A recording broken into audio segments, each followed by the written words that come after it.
ele dá uma tabela que fornece alguns dados do sistema internacional sobre um caça, que eu não sei falar o nome, mas ele foi escolhido pelo Brasil para integrar a Força Aérea Brasileira. Aí ele põe uma observação dizendo o que significa Mach 1.2.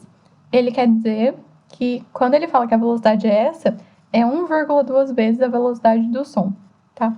Então, quando ele fala que a velocidade de cruzeiro é Mach 1.2, é 1,2 vezes a velocidade do som que ele dá aqui na última linha. Quando ele fala que a velocidade máxima é Mach 2.0, significa que é 2 vezes a velocidade do som que está ali embaixo.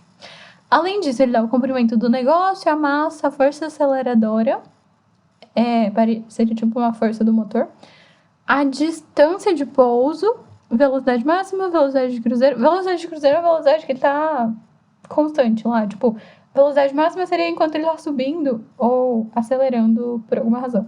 E daí, a hora que ele tá lá do jeitinho que ele quer, ele fica numa velocidade constante lá em cima, boa, mó de boa. Então, essa é a velocidade de cruzeiro. Depois ele desce e daí freia pra parar. Enfim, a aceleração máxima é 9g, 9 vezes a gravidade, e a velocidade do som pra gente conseguir calcular as velocidades. Certo, aí tem uma fotinho dele, pra quem não conhece um caça, essa é uma réplica dele. Eu copiei a tabela aqui em cima. E ele fala que na figura estão indicadas as forças que agem no avião durante um voo. Que figura, né? Mas tudo bem, a gente consegue. Durante um voo nivelado com a velocidade de cruzeiro indicada na tabela. Então, ele está viajando com a velocidade de cruzeiro. Eu acho que eu tenho que me tirar daqui, porque eu fiz coisas ali. Tá, vamos ver onde que eu fiz o desenho, que eu não lembro mais. Tá aparecendo? Não, vou ter que diminuir eu, peraí. Aí, pronto. Então, vamos lá, vamos começar pensando nas forças. Quais são as forças que agem no nosso aviãozinho?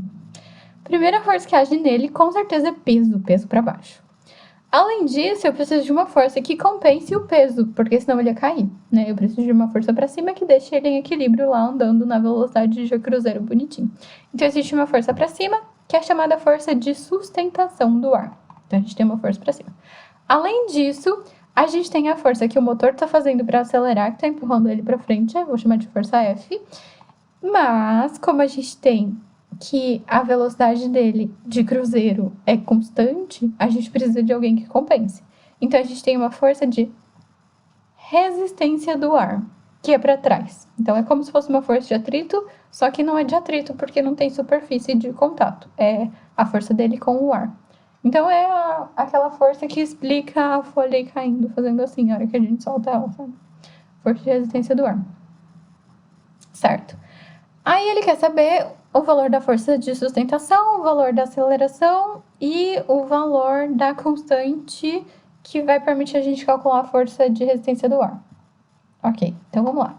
Primeira coisa que a gente tem que pensar, ele está andando com velocidade de cruzeiro, ou seja, a velocidade dele é constante. Se a velocidade dele é constante, a gente não tem aceleração, a aceleração é zero. Se a aceleração é zero, a força resultante também é zero, o que significa que o peso e a força de sustentação são iguais e a força do motor e a força de resistência do ar também são iguais. O peso a gente sabe calcular, e se ele é igual à força de sustentação, a gente consegue calcular a força de sustentação.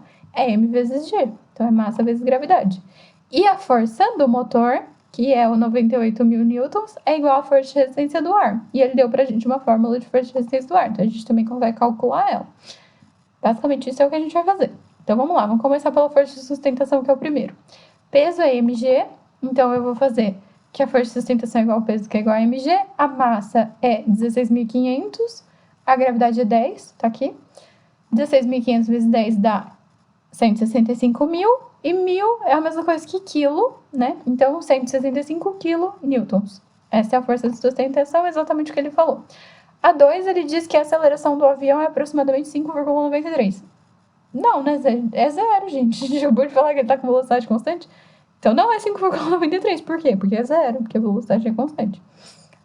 3. Admitindo que a força de resistência do ar seja diretamente proporcional ao quadrado da velocidade, então ele dá uma formulinha aqui, a força do ar, que é igual à força do motor, é igual a K vezes V ao quadrado. Ele quer saber se o valor desse K é aproximadamente 0,625. Então, o que a gente vai ter que pensar? A velocidade dele é Mach 1.2, que significa que é 1,2 vezes a velocidade do som. Então, é 1,2 vezes 330, que é a velocidade do som aqui, pelo que ele falou. Isso dá 396. Isso é a velocidade que a gente vai usar aqui. Aí, o que a gente vai fazer? Vamos usar essa parte da fórmula, que F é igual à força do ar, sendo que o F é o 98.000 newtons. 98.000 newtons é K vezes V ao quadrado. A gente vai calcular o K e ver se dá 0,625 ou não. Como? Usando essa velocidade aqui ao quadrado. Vai ficar bem bonita essa conta, né? 98.000 é igual a K vezes 396 ao quadrado. 396 ao quadrado vai dar um trabalho dos infernos e vocês vão fazer a conta. Isso vai dar 156.816 vezes K igual a 98.000. Passo 156.816 dividindo. Aproximadamente, o K vai dar 0,6249. Como o próximo número é 9, a gente pode aproximar o anterior para cima, vai ficar 0,625. Exatamente, essa é a resposta.